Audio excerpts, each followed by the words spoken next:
आप सभी को मेरा नमस्कार। विजयदशमी के इस पावन पर्व पर आप सभी को बहुत बहुत शुभकामनाएं। विजयदशमी हमारे प्रमुख त्योहारों में से एक है। विजयदशमी का अर्थ है विजय प्राप्त करने वाली दशमी। आश्विन शुक्ल पक्ष की दशमी को विजयदशमी के रूप में मनाया जाता है। इस पावन विजयदशमी के दिन माँ दुर्गा ने महिषासुर का वध करके उस पर विजय प्राप्त की थी और इसी दिन श्री राम जी ने लंकापति रावण को युद्ध में हराकर उसका वध किया था। इसीलिए विजयदशमी को दशहरा भी कहा जाता है। दशहरा का अर्थ है दशानन की हार। विजयदशमी को बुराई पर अच्छाई की, असत्य पर सत्य की जीत का प्रतीक माना जाता है। दोनों ही रूपों में यह शक्ति की पूजा का पर्व है। शस्त्र पूजन की तिथि है। ऐसा माना जाता है कि इस दिन जो कार्य आरंभ किया जाता है उसमें विजय प्राप्त होती है। प्राचीन काल में राजा महाराजा विजयदशमी के पावन दिन विजय प्राप्ति के लिए प्रार्थना कर युद्ध के लिए प्रस्थान करते थे।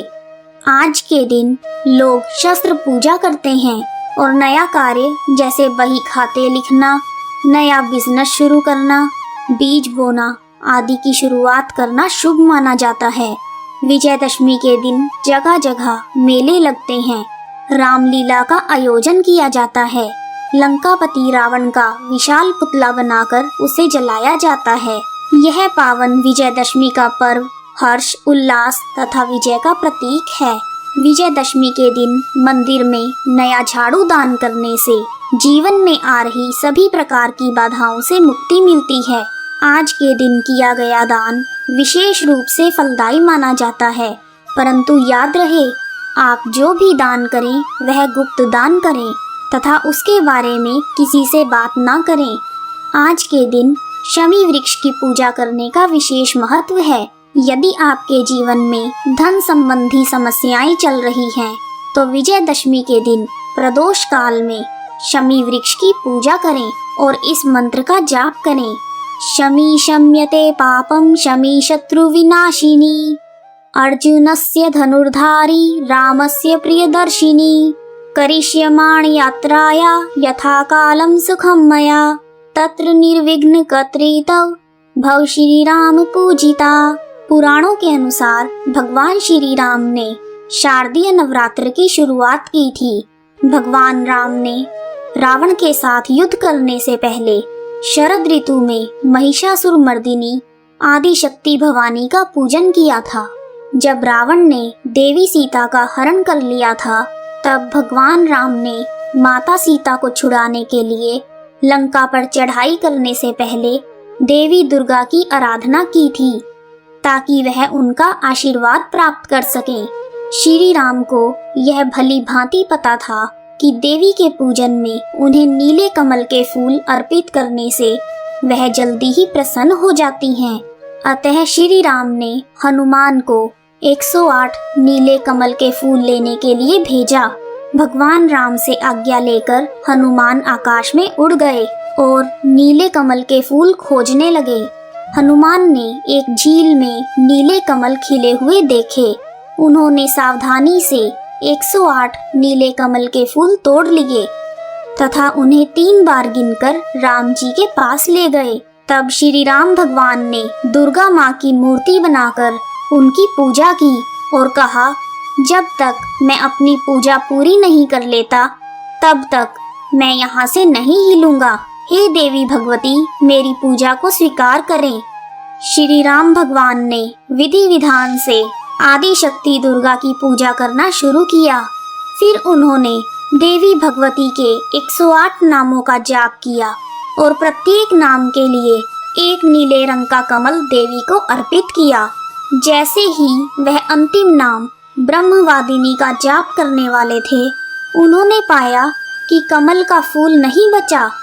पूजा में एक फूल कम पाकर उन्होंने अपनी एक आंख देवी दुर्गा को समर्पित करने की ठान ली। भगवान राम के नेत्रों को कमल नयन कहा जाता है। भगवान राम की भक्ति भावना से प्रसन्न होकर शक्ति स्वरूपा देवी ने उन्हें दर्शन दिए और विजयी होने का आशीर्वाद दिया। उसके पश्चात देवी स्वयं भगवान राम के अस्त्र शस्त्रों में विराजित हो गई। मर्यादा पुरुषोत्तम राम जी ने देवी सीता की रक्षा के लिए अधर्मी और अन्यायी रावण को युद्ध के लिए ललकारा और 10 दिन तक उससे युद्ध किया। भगवान राम ने आश्विन शुक्ल पक्ष की दशमी तिथि को माँ दुर्गा से प्राप्त दिव्यास्त्र की मदद से रावण का वध किया था। श्री राम जय जय राम, श्री राम जय जय राम।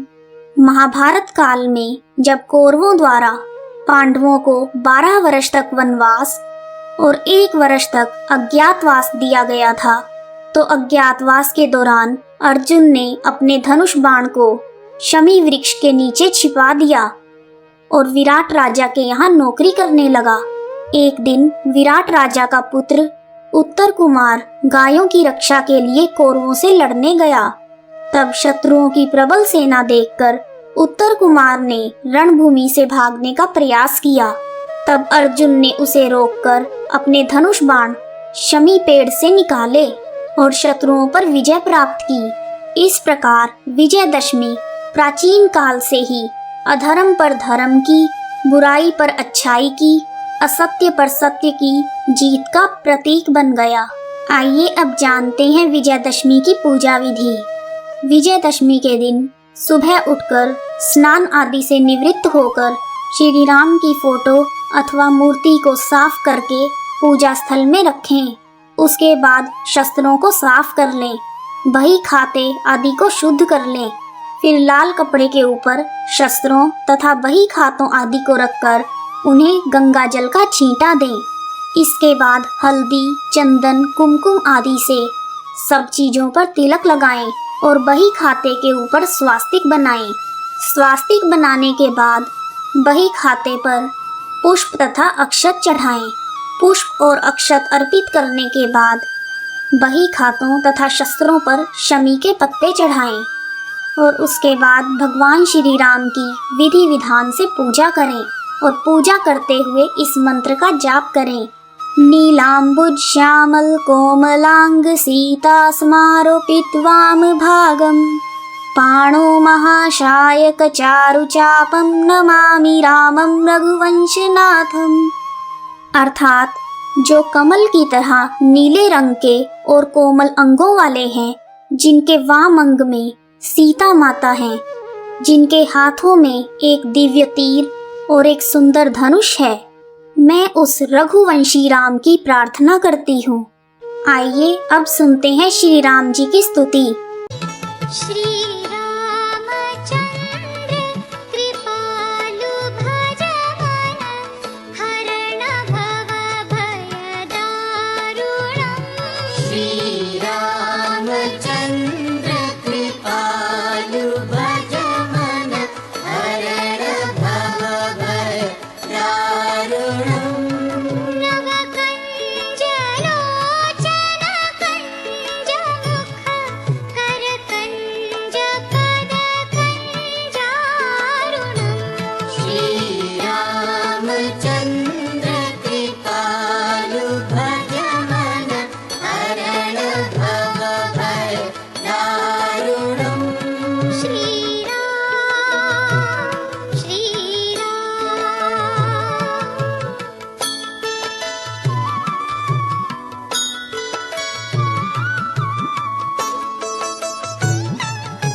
श्री राम।